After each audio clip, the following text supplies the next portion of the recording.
하나님 아버지, 이른 아침 말씀과 기도의 자리로 우리를 불러주시니 감사합니다. 자격 없는 우리를 택해 주시고 자녀 삼아 주신 은혜에 감격하여 주 앞에 나왔습니다. 그 은혜를 기억하고 겸손하게 주님을, 그리고 주의 교회를, 주의 성도를 섬기기를 다짐합니다. 성령으로 충만하여 주의 뜻을 잘 분별하여 아버지의 마음을 시원케 해드리는 복된 말과 행실이 우리에게 가득하게 하여 주시옵소서.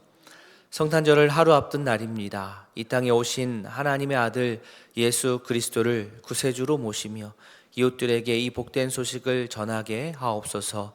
감사드리며 예수님의 이름으로 기도합니다. 아멘. 시편 112편입니다. 구약성경 886면 시편 112편 1절부터 10절까지 한 절씩 교독하겠습니다. 할렐루야. 여호와를 경외하며 그의 계명을 크게 즐거워하는 자는 복이 있도다.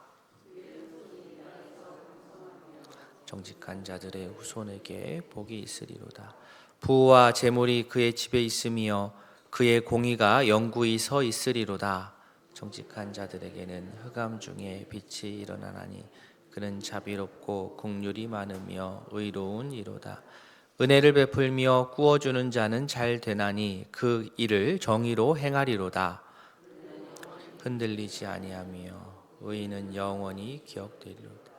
그는 흉한 소문을 두려워하지 아니하며 여호와를 의뢰하고 그의 마음을 굳게 정하였도다.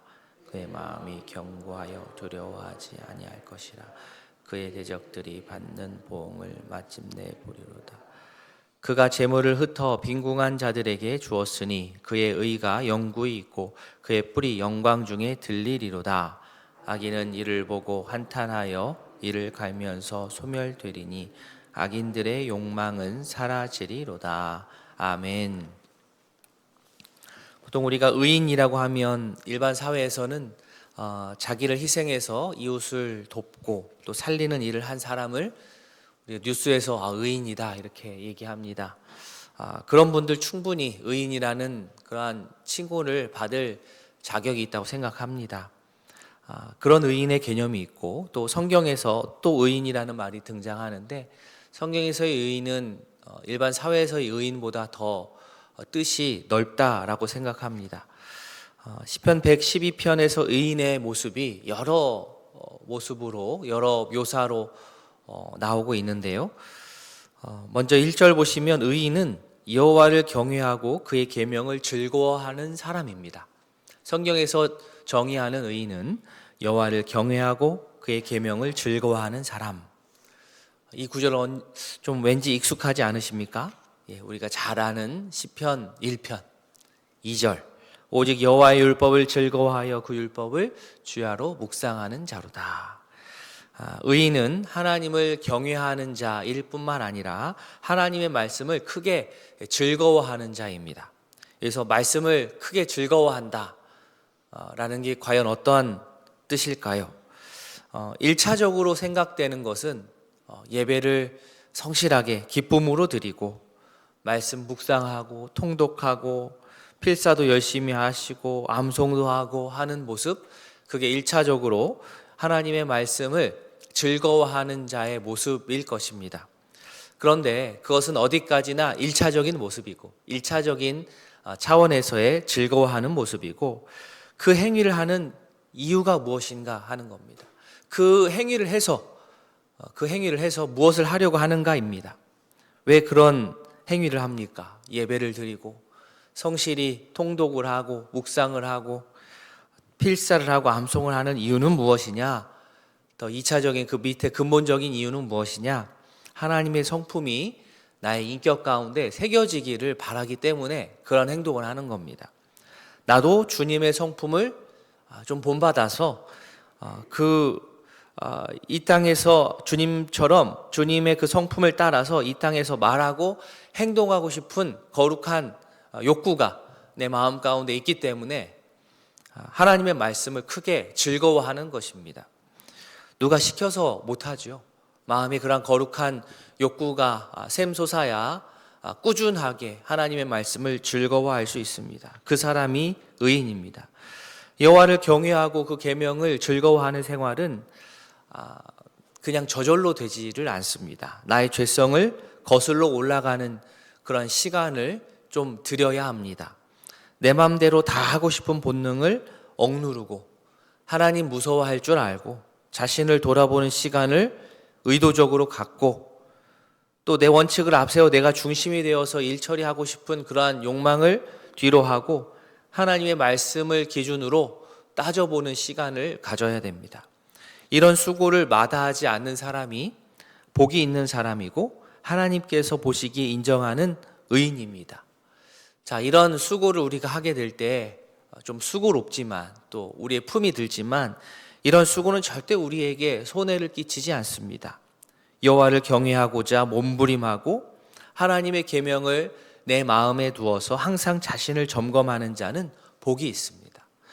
복 중에 어떤 복이 있느냐? 그냥 복이 있다면 느낌이 잘 안 오는데 2절에 아주 구체적으로 나옵니다. 어떤 복이 있느냐?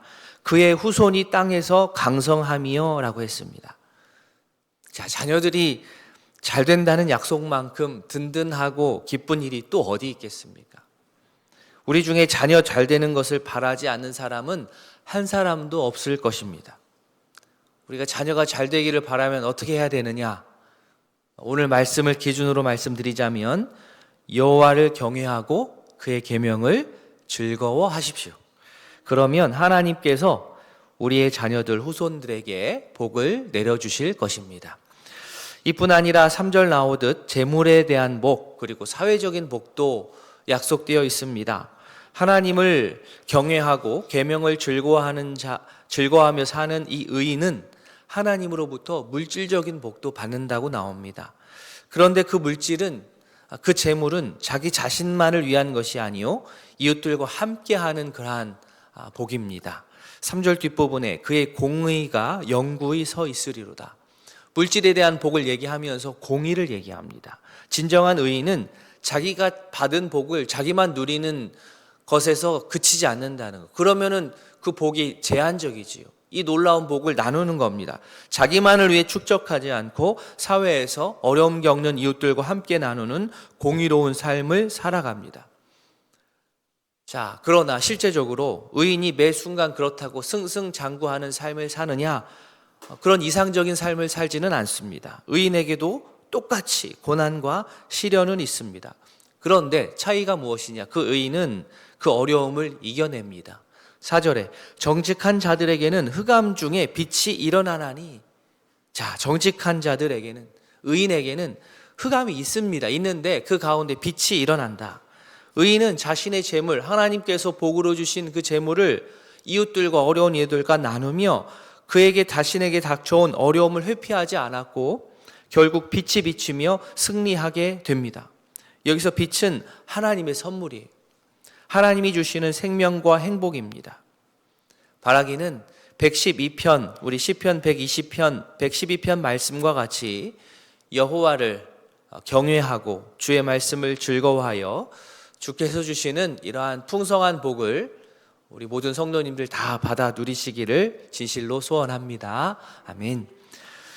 사실 논리적으로 따지면 내 것을 나누지 않고 더 많이 모아서 재투자하고 수익을 올리면 내가 더 짧은 시간 안에, 단기간 안에 더 부유해질 것으로 생각하지만 실제 세상살이는 그렇지가 않습니다. 하나님 나라 원리가 그렇지가 않습니다.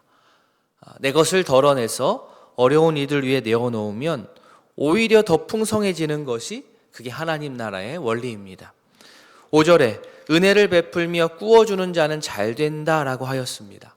그래서 꾸어준다라는 것은 내가 이자 받을 생각으로 꾸어준다 이 말이 아니고 상대가, 채무자가 이것으로 다시 어려운 시기 좀 일어나서 꾼 돈을 갚을 수 있는 그 지경에 되기까지 내가 좀 도움이 되어야 되겠다라고 빌려주는 것을 뜻합니다. 의인도 여러 어려움을 닥치지만 크게 흔들리지 않습니다. 크게 낙심하지 않고 중심을 지킵니다. 그러한 모습이 우리 자녀들에게, 후대에게 영원히 기억이 됩니다. 의인에게 흉한 소문 똑같이 들릴 수 있습니다. 불길한 소식 들릴 수 있습니다. 그러나 의인은 그 두려움을 이깁니다. 왜냐하면 그는 여호와를 의뢰하고 있기 때문입니다. 하나님을 향하여서 마음을 견고하게 세웠기 때문입니다. 8절 앞부분, 그의 마음이 견고하여 두려워하지 아니할 것이라. 아멘. 여기서 견고하다라는 것은 내가 의지가 강해서 마음을 굳게 먹었다라는 말이 아니고, 견고한 주님의 구원 역사를 내가 붙들었기 때문에 내가 견고하다는 겁니다. 하나님께서 견고하게 내 자신을, 의인을 지켜주셨기 때문에 의인은, 그리고 우리는 두려운 상황에서도 크게 흔들리지 않고 두려워하지 않을 수 있습니다.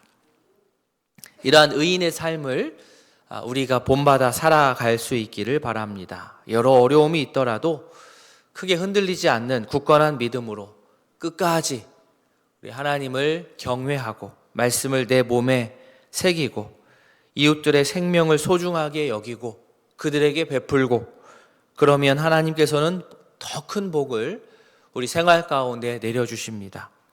바라기는 마음이 견고하여 두려워하지 않고 주의 말씀을 따라 살아가는 복된 모든 성도 될 수 있기를 진심으로 소망합니다. 아멘. 오늘 두 가정을 위해서 기도하도록 하겠습니다. 우리 김수연 성도님, 나의 방식이 아닌 하나님의 방식으로 가족과 이웃을 사랑할 수 있도록 우리 김수연 자매를 위해서 기도해 주시기 바랍니다. 김수정 A 성도님, 삶을 지속하여 버틸 수 있도록 스스로 억압했던 생각과 관념, 마음들로부터 자유로워지고 건강한 방향으로 변화할 수 있도록 아버지 구원을 위해서 우리 김수정 자매를 위해서도 기도해 주시기 바랍니다. 오늘 말씀을 기억하시면서 환우들의 회복과 건강 회복과 속해 있는 목장 식구들, 전도회 식구들 위해서, 또 특별히 내일 성탄 감사 예배, 또 칸타타가 있는데 많은 우리 성도님들 참여하여서 큰 은혜 함께 누릴 수 있도록 기도해 주시기 바랍니다. 다 함께 기도하시겠습니다.